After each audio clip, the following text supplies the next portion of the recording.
Hi everyone, I'm Chef Billy from Shop Shop Cook. I work with Selena Uglo from the Way to Healthy Living in the Real Wellness Program. I am here today with my assistant Laura. Hi Laura, how are we doing today? Good. And I'm here to help folks get the young chefs back into the kitchen again. With everyone's busy schedules and our busy lives, meal prep as a concept kind of goes by the wayside. Everyone's trying to find the simple, easy, convenient. And what we can be doing here is leaving a legacy of young chefs that get left out of the kitchen process and don't have the life skills to then move forward onto their adult lives. So if we can break that cycle now and include them in the cooking process, one, we're going to be imparting skills that are going to last them a lifetime. But two, they're going to be more interested in tasting and trying new things as they come available to them. And they're going to want to try the things that you make with them. So one of the easiest ways that we can do that is to put together a kid's kitchen kit. Okay. Now this is just a simple, small Ziploc container, but what's in it is what's important. So we just have a couple of basic tools that the kids can use to help us in the kitchen. A standard butter knife from anyone's kitchen set. This doesn't have to necessarily live in our kit, but it's something that you can make sure that you allow the kids to use and teach them how to use a knife properly. So with a butter knife, the edge is not so sharp that they're going to cut themselves even if they start playing with a little bit, fidgeting with it.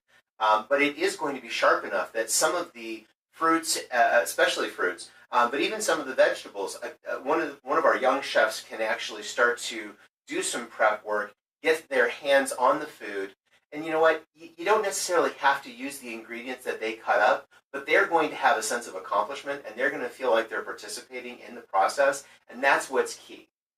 Another item that we can include is a small spatula. These you can usually find at the dollar store. You can pick up in a multi-pack, especially if they're smaller ones. Usually they're labeled as like a condiment jar scraper. But this is something that's nice and soft that the kids can help mix things with. So we could put together the ingredients for the sauces, the grown-up chef in the kitchen, and they can just mess around and stir it for us and combine the ingredients on their own. Other small tools like whisks, usually you can find these in, again, the dollar store or in a gadget store for a really inexpensive price. But small things like this emulate the bigger tools that the grown-up chefs get to use. And so they get to use things that are appropriate for their hand size. And you can, again, if you're making a salad dressing, you could put a little bit of the ingredients into a bowl, let them mix it on, on a scale of their size, and then just reintroduce it if you need to. Another thing that the kids can actually absolutely help with is peeling vegetables. Now, a vegetable peeler may seem a little bit dangerous for a young chef, but the blade is kind of contained within the walls of the sharp parts are contained within the walls of the blade. So even if they do start to fidget with it, they're not going to hurt themselves in the time that it takes to observe that they're not actually working on the vegetables.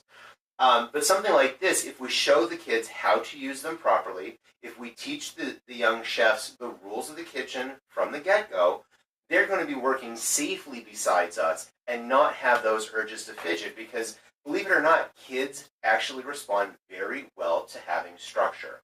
The kitchen has a lot of structure. So we can impart these skills in a safe way and include them in a very fun way. So one of the things that I'm going to show you, and a lot of grown-ups don't even know this trick, but how to properly use a vegetable peeler for peeling carrots. So if I was to give you the carrot and the peeler, how would you think that you're going to attack this? How would you normally go about peeling the vegetable? And you can just animate it. You don't have to actually do it. Okay.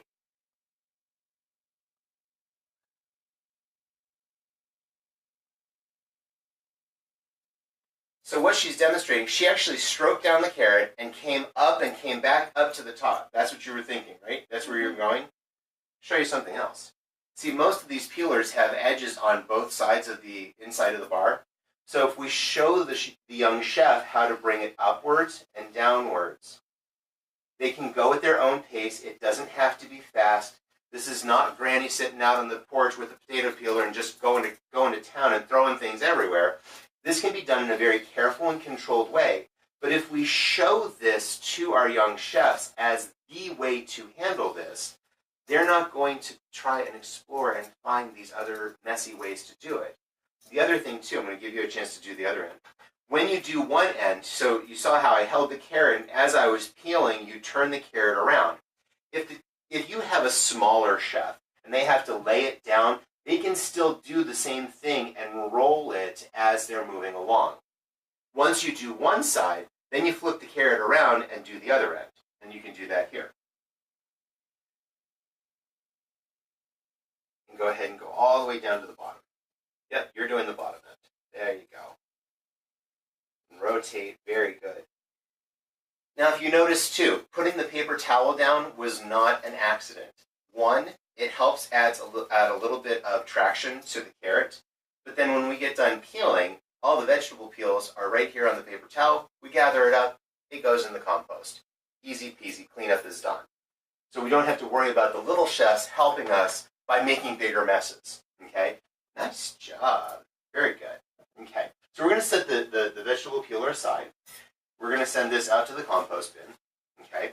Now, if I wanted to have my little chef finish helping me prep the carrot, this is going to be bigger than that butter knife is going to handle in terms of breaking down and cutting up smaller pieces. So this is where I would have my little chef take all of the carrots, peel them down, get this step done, and then I'm going to come in as the big chef with my big knife, having them stand aside. I'm going to take care of breaking down the carrot into more manageable pieces so that it's easier for their little hands to work with. So I'm going to break this down into long sticks that when they cut the diced sized pieces off of, it's going to be the size that I want for my salad or my recipe. Same thing with the big piece of carrot. I'm going to use my grown-up knife to break these down. But I can give my little chef something else to do in the meantime if I had multiple things going on in the kitchen. Okay? So now that we've got sticks, the little chef can use the butter knife again to cut my diced pieces. Now, for an older chef like this, she knows that she can use the knife like a saw, okay? She can use the small serrations on the butter knife to break through some of the vegetables, like even onions would be something that you could give to a young chef. If you got them sliced, they could dice them down, okay? Now, one thing I'm going to point out to you is tiger paw technique, okay? You're going to bring your fingertips underneath, okay? See where the thumb goes? See where my fingertips are? Now I'm going to bring this claw down on top of the carrot. What that does is it leaves my finger. See, if I do that, my fingertips are going to get exposed and they can get cut. But if I curl them under, I can still hold the carrot, but then my fingertips are protected. Okay? Now, if I was working with a younger chef, what I might do, they may just be able to put brunt force down on the carrot. What I would do then is I would put a container. I'm going to move you around to the middle over here. I'm going to put a container at the end. Now, this way the carrots can go off to the side, keep the cutting board clear for the chef to work, and I've got a catch pan. So if I've got a littler chef and they're just pushing down and making the carrots fly, they're going to go into the catch pan, and I'm not picking up little pieces of carrot for a week with the vacuum cleaner. Save a little work on the Roomba. So now what we're going to do is we're going to go into just another simple vegetable that the kids can cut up, celery.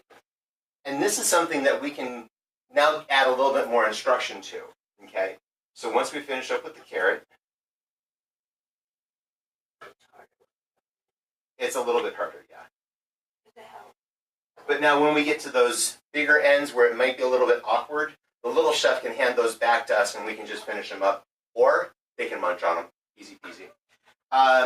So now with the celery, this is something that we can teach directions to, okay? So if we tell the little chef that we want them to cut it long first, now which direction would you suggest?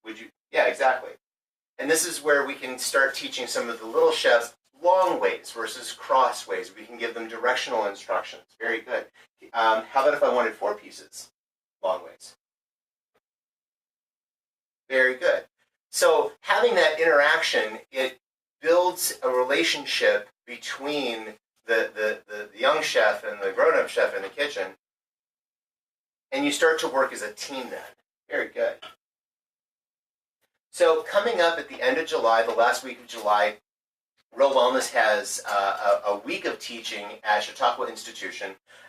We actually have 2 days that week on the 24th and the 26th where we have kid-friendly classes where the kids are going to be coming in, the little chefs are going to be coming in, they're taking over the kitchen, they're doing all the hands-on stuff. The 24th and the 26th at Chautauqua Institution, tickets are available through the institution. The 2 classes that week are To Cavatappi and Beyond and Can I Have a Snack?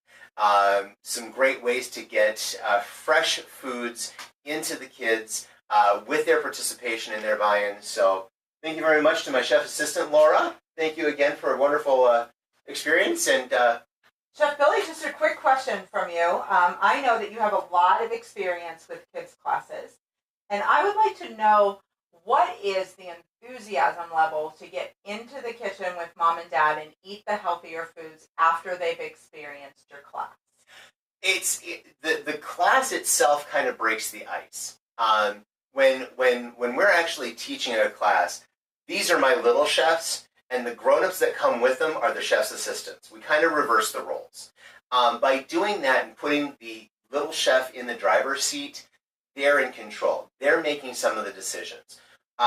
One of the things that we do is when we're presenting the ingredients, if a little chef really has a strong objection to including something, then we may just have them prep it and chop it and set it aside and not add it. They may have some real, we don't want to put anyone in a position where real textural aversions are going to be, we're not going to break that barrier.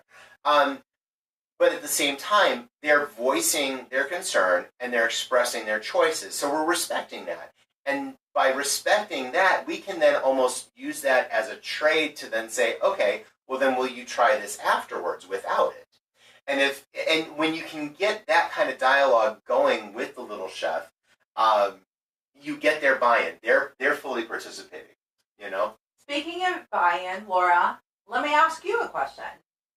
If you had a note or a list on the refrigerator of things that you were asked to do in the kitchen to help prepare for dinner, would you find that to be fun? No. No? Not at all. What if it was for a snack? Yeah. Okay. So you would be better at making a snack or maybe a dessert? What about a breakfast? Like scrambling the eggs and mixing those up? Yeah. So you're looking for something that has a little bit more fun. So I think the thing I was trying to point out here is we don't want to bring the kids into a kitchen, especially Billy, if we find it as a daunting chore. Right. We have to be very careful of the perceptions that we pass along to our children. So what things do you suggest they start with? Start with the tasks that they enjoy doing, okay? And what you can do then is add in, okay, would you do that for me? But then would you also do this for me? And if they get to do something that they want to do and then add in a little something that they're averse to, sometimes it's a skill set. Maybe they just need to be taught an easy way for them to handle the product. So we as the chef's assistants need to rethink our teaching to accommodate the student learner as opposed to just, well, you just do it. We have to respect that there's a skill set that we have to build up in our student chefs. So if it's a matter of getting the right skill set imparted, and then we can start building on those tasks list. And I think you would agree that, and that's one of the things that we have in our Real Wellness information on thewaytohealthyliving.com, is the same thing applies to the adults that we see out there. Absolutely. We have to get enjoyment back into the skill set of meal planning, meal preparation, and putting when love we teach into those the adult bellies of our learners, kids. yeah, we're teaching the adult learners with the same philosophy. Build on what they know and what they're comfortable with, and then as we start to break down those barriers, introduce more complicated things or more complicated concepts. Yeah. Thank you so much, Billy, for taking your Glad time. to be here. Thank you Laura, for joining us today. You were awesome. Everybody, again, Go out to WCTL. Check out our Wellness Wednesdays. We've got a lot of great information, WCTL.org, or reach out and learn more at www.thewaytohealthyliving.com.